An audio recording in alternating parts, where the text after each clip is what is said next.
Halo semuanya, balik lagi dengan kami Mario dan Karin. Thank you yang sudah sharing ceritanya dengan kami, dan thank you atas komen-komennya yang positif. Terima kasih atas supportnya. Kali ini kita ngebahas tentang merindu, sangat-sangat rindu. Bagaimana menangani perasaan sangat merindu, sangat kehilangan, sementara merasa saya baik-baik aja dan mencoba surrender, tapi kenapa tiba-tiba saya merindukannya. Ini komen-komen ini banyak kita dapat dari email atau sharing komen-komen yang kemarin. Ya. As we know that journey twin flame itu sangat-sangat sulit, tidak mudah. Dulu kami juga sering bergulat dengan perasaan rindu, perasaan sangat merindukannya, dan sometimes it made us crazy. Dan kadang-kadang kita tahu rasa itu sangat-sangat tidak bisa kita tahan lagi. Ketika kamu berpikir kamu baik-baik aja, namun ketika mengingatnya kamu merasakan sakit lagi, broken heart lagi, rindu lagi, dan kadang kita mulai ragu dengan cintanya. Lalu suara hati kamu berkata, saya baik-baik aja, tapi somehow kamu nggak percaya suara hati kamu. Kamu mulai meragukan apakah dia juga pernah mencintaimu. Itu semua artinya kamu belum benar-benar surrender, berpikiran baik-baik saja, tapi ketika mengingatnya kamu sakit hati lagi, broken heart lagi, dan mulai ragu dengan cintanya. Sementara kamu sudah tidak mempercayakan suara hati kamu lagi. Itu kita yakin kamu belum benar-benar surrender. Nah, apa yang harus kita lakukan saat kita merasakan rindu yang sangat tapi hanya memiliki sedikit harapan? Bisa di-share, Sar? Nah, jadi apa ya, kangen nih, rindu. Jadi sebenarnya ada cara-cara sehat lah ya untuk melampiaskan atau merindukan seseorang itu. Yang pertama itu penuhi jiwa kamu dengan hal-hal positif. Lakukan hal-hal positif, tapi ya benar-benar lakuin. Jangan cuma bilang oke, kita lakuin hal yang positif tapi cuma sekedar ngomong tapi nggak dilakuin. Perlu tindakan nyata. Itu perlu tindakan nyatanya. Ini berguna buat mendorong energi negatif keluar dan untuk menyembuhkan diri kamu sendiri.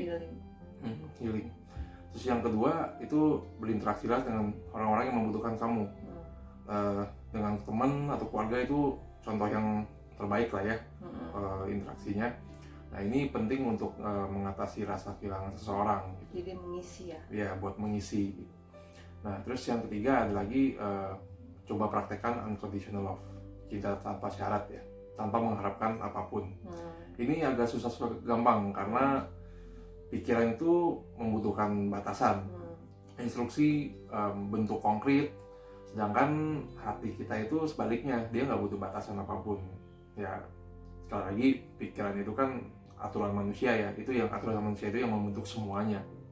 Nah, sekali-sekali itu kita harus agak tricky ke pikiran kita sendiri, buat pikiran kita itu untuk percaya kalau harapan itu masih ada. Entah itu gunakan emosi, tegas sama diri sendiri, coba visualisasiin, dan lainnya lah, itu tergantung masing-masing. Contoh aja misalnya, coba aja bujuk atau ngobrol sama diri sendiri. Contohnya misalnya, aku mencintaimu dan aku tahu kamu mencintai aku dan kamu selalu bisa mengandalkanku. Nah, itu sesimpel itu sih sebenarnya. Terus yang keempat, biarkan energi atau rindu itu masuk. Semua energi itu netral. Pikiran kita itulah yang menglabelin, memberi label baik atau buruknya, sakit atau enggaknya, happy apa enggaknya. Misalnya kamu memberi label sama merindukan twin flame. Nah, itu kamu nge-labelin merindukan twin flame itu sebagai sensasi yang menyakitkan, yang sakit gitu. Nah, umumnya kalau kita sakit cenderung kita hindarin kan, baik itu secara fisik atau emosional, pasti kita akan menghindari hal-hal yang membuat kita sakit. Jadi rindu itu sama dengan sakit. Nah, karena rasa sakit itu dihindari, kita nolak nih. Kita nolak karena kita pikir itu ya akan mengakibatkan sakit, akan menderita gitu. Nah, tapi jangan lakukan itu. Menolak rindu itu nggak membantu. biarin rindu itu masuk, itu akan membuat rasa damai sendiri di dalam diri kamu.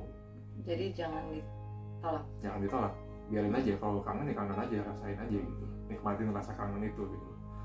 Nah, nextnya ada meditasi atau berdoa. Ini yang paling simpel lah ya. Jadi kalau memang kamu sangat-sangat struggling, cobalah untuk meditasi, untuk doa. Nah, kita tuh harus sadar kalau misalnya kita berpikir tentang surrender, harus biarkan lebih banyak energi positif yang masuk. Nah, tapi kalau misalnya jiwa bisa. kita penuh dengan kesedihan, rasa sakit, itu gimana mau masuk? Jadi ganti energi negatif kamu itu ke positif. Berdoa, berbagi rasa sakit sama Tuhan. Nah itu kalau misalnya kamu udah terhubung sama diri spiritual kamu bakal rasain sendiri deh. Kamu nggak akan nyangka sendiri sama healing yang akan kamu rasakan, yang akan kamu terima tuh kamu nggak akan nyangka sendiri lah, rasakan sendiri ya efeknya ya. Nah terus ungkapkan dengan jujur. Nah memang kehilangan twin flame itu sakit, ya. Tapi pertanyaannya sebenarnya apa perlu kehilangan? Perpisahan ini tuh keputusan kamu atau keputusan dia? Kalau itu keputusannya dia, kamu nanya sama diri kamu sendiri, ada nggak sesuatu yang mungkin belum tersampaikan ke twin flame kamu? Apakah ada hal-hal yang disembunyikan, entah itu tentang perasaan atau rasa khawatir kamu? Nah, itu banyak twin flame yang berpisah karena takut ngaku sama twin flame-nya atau bahkan sama dirinya sendiri. Nah, karena tidak sepenuhnya jujur satu sama lain. Nah, tapi kalau misalnya kamu udah ungkapin semuanya, tapi tetap berpisah, ya udah, serahin aja semua ke semesta, kayak gitu deh. Nah, berarti surrender ya? Iya, surrender. Yang nextnya itu surrender sendiri sebenarnya. Surrender sejati adalah ketika kita mengatakan ke diri sendiri bahwa kebahagiaan kita adalah yang utama. Aku menyerah, biarkan semesta bekerja. Aku meninggalkanmu untuk melakukan apapun yang kau inginkan, karena kau telah memutuskan untuk pergi. Aku pergi, aku menerima bahwa aku selalu mencintaimu. Aku berjalan di jalanku sendiri. Aku melepaskan apapun ego atau kendali. Aku tahu kalau aku surrender pasti jatuh, menangis, ataupun terluka. Aku akan merasakan itu semua. Tapi aku juga tahu Tuhan akan ada di sana untuk menangkapku. Nah, kalian harus tahu perpisahan dan kesedihan membuat jiwa, step jiwa kita untuk tumbuh dan berkembang. Dengan begitu kita banyak belajar tentang diri kita sendiri dan siapa yang kita inginkan. Memang it's difficult ya, masa sulit ini anggap aja hadiah dari Tuhan untuk pertumbuhan jiwa kita gitu sih. Nah, pasti sulit, pasti susah dan menyakitkan mungkin ya, tapi bersyukur aja lah sama pengalaman itu gitu. Jadi kalau menurut kami sih, merindukan twin flame itu ya pertanda kalau dia juga merindukan kamu. Yes. Jadi hormatin aja emosi itu, biarkan diri kamu mencintai dia, merindukan dia. Tapi ingat, jangan lama-lama berdukanya ya, just grow. Oke, kali ini itu dulu konten kami. By the way, thank you buat yang udah support channel kami. Bagi yang belum, mohon di like, komen, dan share konten kami. Thank you guys. Thank you, bye. Bye.